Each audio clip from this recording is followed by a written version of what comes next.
From our Toronto studios, this is the Muslim News on Muslim Network TV. Assalamu alaikum, I'm Zahra Syed. Our top story tonight. Labour's landslide win in the UK general election has been overshadowed by significant losses to pro-Palestinian independent candidates who picked up shock wins. 5 pro-Palestine independent MPs clinched victories as the party lost significant seats in several constituencies with large Muslim populations.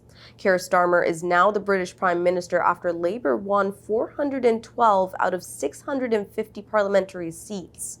But Starmer's overall vote share was lower than Jeremy Corbyn's Labour result in 2019, and more than 3 million fewer votes compared to 2017. Israel's war on Gaza emerged as a pivotal issue influencing voter decisions. Amongst the notable independents, Shaukat Adam triumphed in Leicester South, declaring his victory for Gaza. Ayub Khan secured Birmingham, Perry Barr, Adam Hussein claimed Blackburn, and Iqbal Muhammad won Dewsbury and Batley. Corbyn, running independently after his suspension from Labour, retained his Islington North seat. Critics within Labour have accused Keir Starmer of alienating Muslim voters by supporting Israel without firmly addressing Palestinian rights. In Leicester South, Shadow Minister Jonathan Ashworth lost to Adam, while West Streeting's majority in Ilford North drastically was reduced by independent Leanne Mohammed. The Labour Party's vote is down on average by 11 points in seats where more than 10% of the population identifies as Muslim. However, Workers' Party leader George Galloway failed to win a full term in the Rochdale seat he had won at a by-election in February. There are 18 Muslim-sounding names on the list of winning candidates published by the House of Commons. Some media outlets claim that 7 of them are British citizens of Pakistani origin.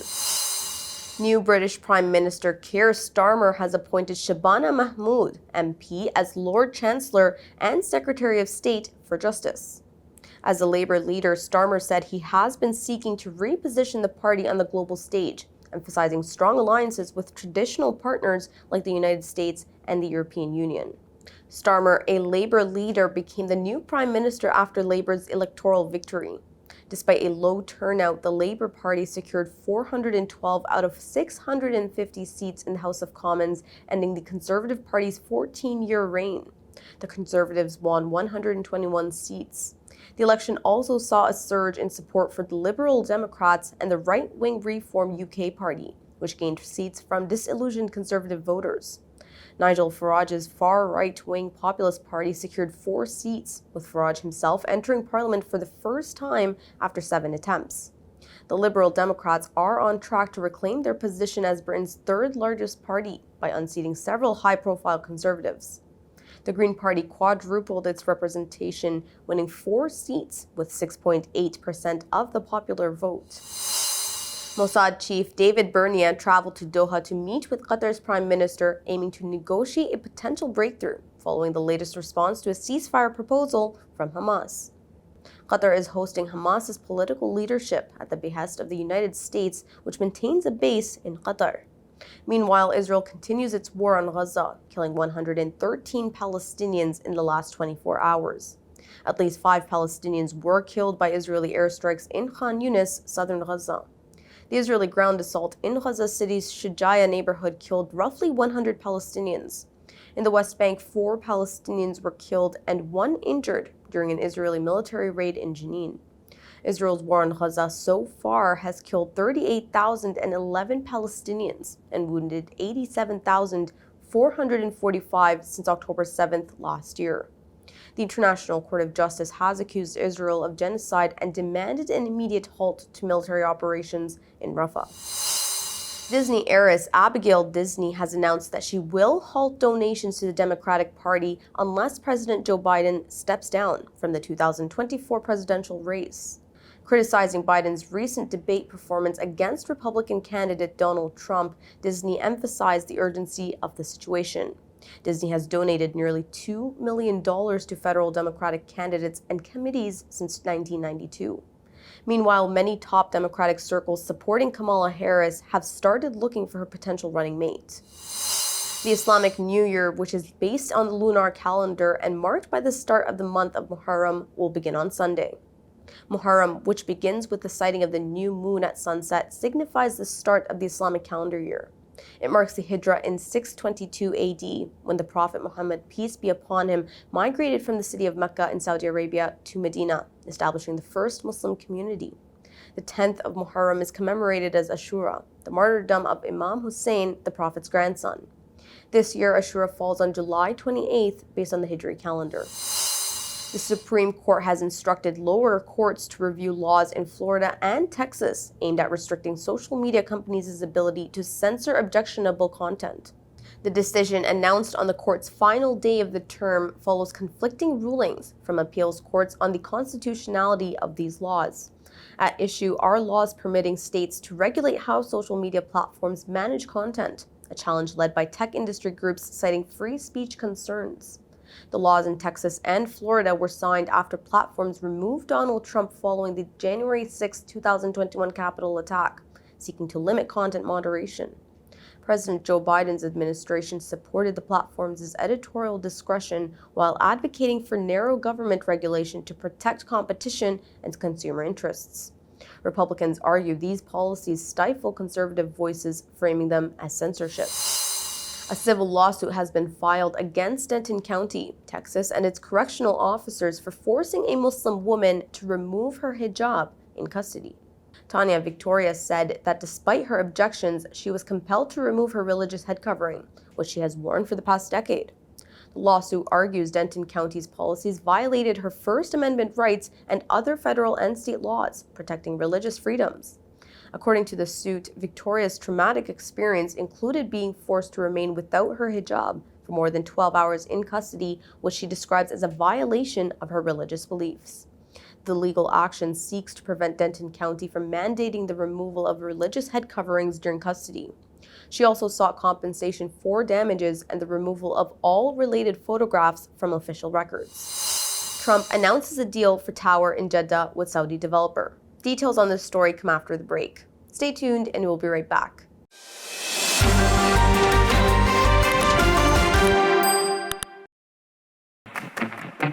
Assalamu alaikum everyone, and welcome to Muslim Network TV's This Hijabi Life. Today we have Hilal Ibrahim. She is the owner of Henna and Hijabs. The company really started from a need I personally experienced in high school. I always wanted something unique and different. Alhamdulillah, we've been able to offer our medical grade hijab and our disposable hijabs nationally now. Innovation has always been something that has been exciting for me. When you put your trust in Allah, things will turn out well for you. We put a lot of, mashallah, value into our bags and our shoes. Why not have a beautiful hijab? Put your trust in Allah, be original in your concept and in your idea. There's so many people that admire you, and I just want to thank you again for your work. Every Saturday at 7 p.m. Eastern, only on Muslim Network TV. Welcome back. Donald Trump's organization has unveiled plans for a new high-rise tower in Jeddah, Saudi Arabia, marking its expansion into the Gulf and Middle East. The project, a collaboration with Saudi developer Dar Global, aims to bring Trump's luxury brand to the region. Eric Trump, executive vice president of the Trump Organization, expressed excitement about the partnership, emphasizing their shared goal of creating prestigious developments.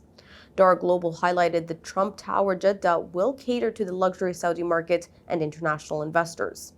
CEO Ziad Al-Jar notes the project's role in enhancing their portfolio and relationship with Trump's organization. This initiative follows a similar project in Muscat, Oman, set to be completed by 2028. The move underscores Trump's ongoing ties with Saudi Arabia, a relationship that began with his first foreign trip as president. This development also comes amid controversies surrounding U.S.-Saudi relations, including issues related to Saudi Crown Prince Mohammed bin Salman. A First Nation community in northern Manitoba, Canada, has found 187 possible unmarked children's graves at and near the site of a former Indian residential school. There were 150 anomalies at the site of the former St. Joseph's residential school run by the Catholic Church, and another 37 were found approximately a mile away. The Pimicicama Cree Nation announced at a press conference that it is shocking to hear that many missing children are there. The search using ground-penetrating radar began 2 years ago. Old record searches also uncovered the documented deaths of 85 children at the school, which opened in 1912 and closed in 1969. Some of the deaths were the result of overcrowding at the school, including the outbreak of highly contagious tuberculosis in 1943. Beginning in the 1820s, about 150,000 First Nation, Inuit, and Métis children were forced into an estimated 130 Indian residential schools built across Canada. Many of the children were taken against the will of their parents.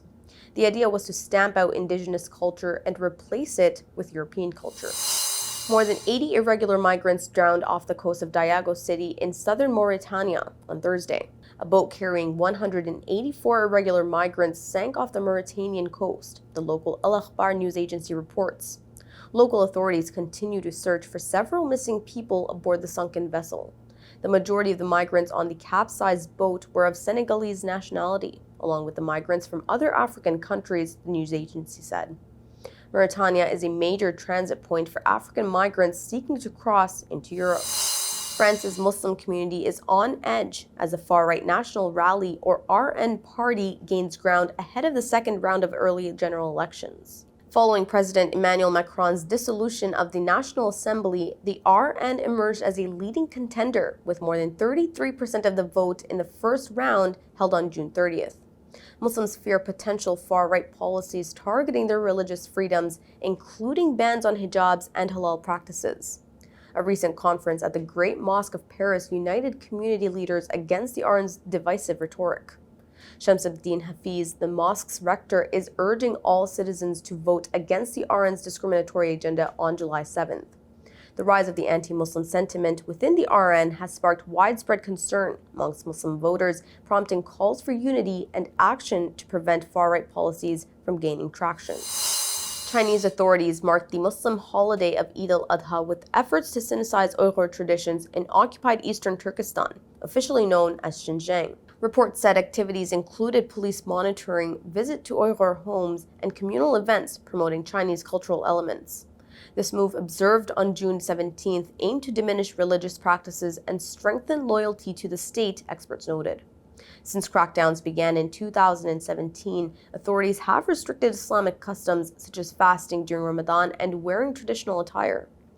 Officials, including the local Communist Party Secretary Ma Xin-ri, emphasized national unity and Sinicization during Eid celebrations.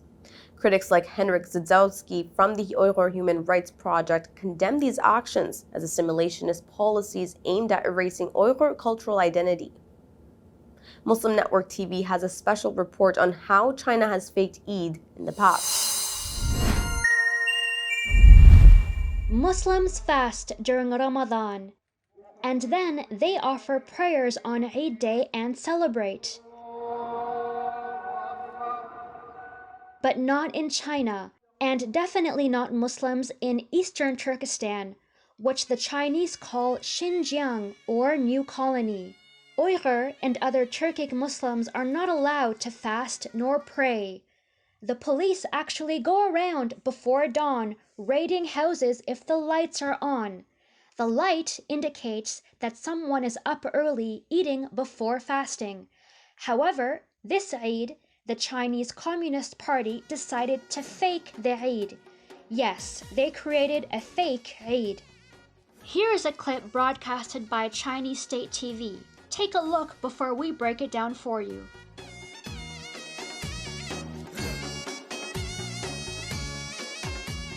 The first thing to note is that this Chinese TV did not show any Eid prayers, because prayers are not allowed. That is consistent with the Communist China's policies. Second, notice the musicians, which are placed at the top of the mosque. As a matter of fact, it is against the Muslim culture to have musicians at the top of a mosque. It is also against the concept of respect among Turkic Muslims, but the Chinese producer probably has not studied Islam deep enough. Here is an earlier video of the mosque. In this 6-year-old clip, you can see a welcoming plaque with a statement of faith in Islam. It was still there 4 years ago in this CCTV video, and there was no Chinese flag. Even in September 2017, The multicolored scriptural plaque was there, but then the Chinese flag was added. It shows how gradually the character of a mosque was destroyed. 2 years ago, in 2019, however, that faith-based plaque, which adorned its main entrance, was gone. A Chinese flag is also installed at the top of the mosque. There is hardly any mosque in any Muslim nation which installs a national flag at the top of the mosque. This is simply not done. But in China, those mosques which still exist are forced to install a flag. And in some mosques, a photo of the Chinese president is installed where God's name is written on the mihrab. Kashgar is an ancient Muslim city and an icon for the Islamic civilization. The Chinese Communist Party has erased the historic Islamic identity. This Eid-Kah mosque was in the center of a bustling heart of the Kashgar. The Chinese demolished houses to create this plaza for tourists. The BBC estimates that 16,000 mosques are demolished in East Turkestan. Thanks to tourists, this mosque still survives. A former imam of this mosque was arrested in 2017 and sentenced to 15 years in prison. The current imam at the mosque, however, denies religious oppression by the ruling Communist Party. The mosque structure dates back to 996 AD. It has a capacity for 20,000 people to pray, but Muslims are no longer allowed to pray here. Here is Aiden Anwar from US-based Save Uyghur campaign.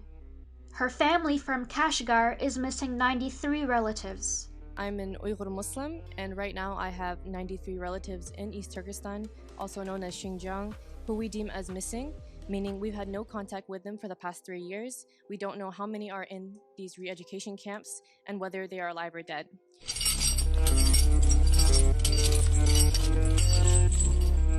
Kashgar is almost empty nowadays.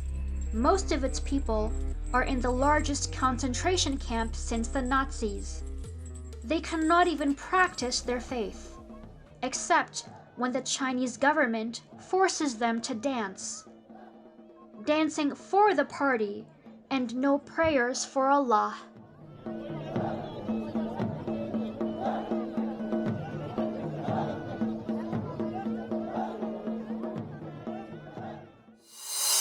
That's all from our Toronto studios tonight. Thank you for tuning in.